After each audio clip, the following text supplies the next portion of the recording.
Hello hello बच्चा party. हम discuss करने जा रहे हैं आपके साथ सीए फाउंडेशन मई 25 अकाउंट्स के ट्रू फॉल्स सॉल्यूशन, सबसे पहले और सबसे सटीक।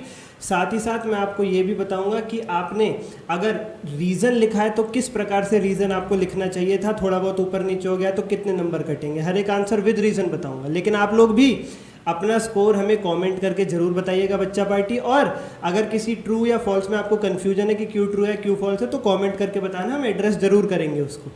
और अपने दोस्तों में भी शेयर कर दो, वीडियो को लाइक ज़रूर कर दो। लाइक टारगेट 30 लाइक्स का रखते हैं, मुझे पूरा यकीन है आप कंप्लीट करा देंगे।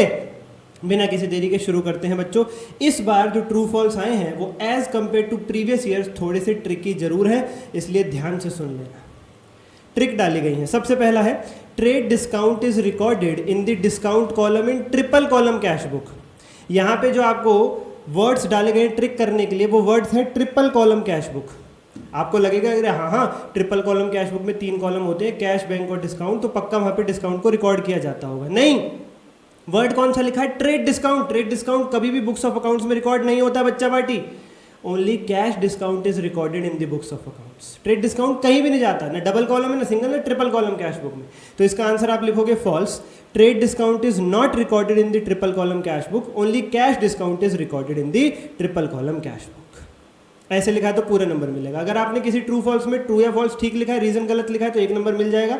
पर अगर ट्रू या फॉल्स ही गलत लिख दिया, रीजन भले ही ठीक हो, नंबर 1 भी नहीं मिलेगा। Second, money measurement concept means transactions are to be recorded at a uniform monetary unit. ठीक है सर जी, मनी मेजरमेंट कॉन्सेप्ट ये कहता है कि आप उन्हीं ट्रांजैक्शंस को रिकॉर्ड करेंगे जिनकी मॉनिटरी वैल्यू होगी और यूनिफॉर्म वैल्यू रिकॉर्ड हो सकती है। ऐसा नहीं कि एक ही बुक्स ऑफ अकाउंट्स में रुपीज़ भी आ रहे हैं, डॉलर भी आ रहे हैं, यूरो भी आ रहे हैं, नहीं, यूनिफॉर्मिटी के साथ रिकॉर्डिंग होगी। एक अगर अकाउंट रुपीज़ में बन रहा है तो वो रुपीज़ में ही होगा, एक फाइनेंशियल स्टेटमेंट रुपीज़ में है तो रुपीज़ में ही होंगी, डॉलर में है तो डॉलर में ही होंगी, मिक्सअप नहीं हो सकती। एक ही फाइनेंशियल स्टेटमेंट एक से ज़्यादा मॉनिटरी यूनिट में नहीं हो सकती है।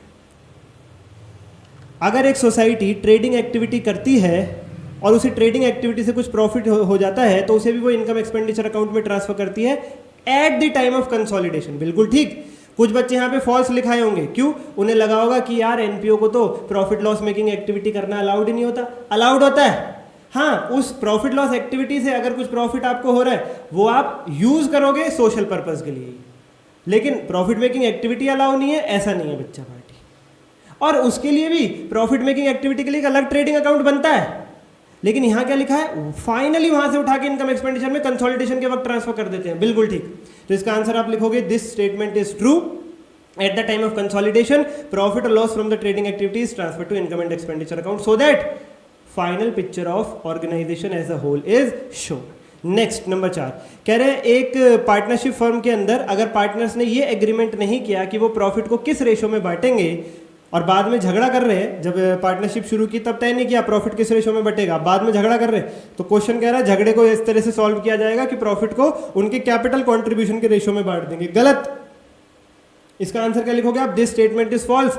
इन the absence of the partnership deed the profit और loss is distributed among the partner in equal ratio. The profits of business is distributed to the partners in the absence of partnership deed in equal ratio, not in the ratio of capital contribution. Next number 5 है LLP के 2 partners होने चाहिए who are resident in India और दोनों के दोनों रेजिडेंट होने चाहिए। गलत। This statement is false. LLP should have a minimum of 2 designated partners, but it is not necessary that both of them should be resident. At least one partner should be resident only. Next number 6 कह रहे अगर एक NPO ने section 8 में registration करवा लिया है तो फिर वो अपना जो सरप्लस है वो अपने मेंबर्स में बांट सकती है। फॉल्स सर जी, फॉल्स।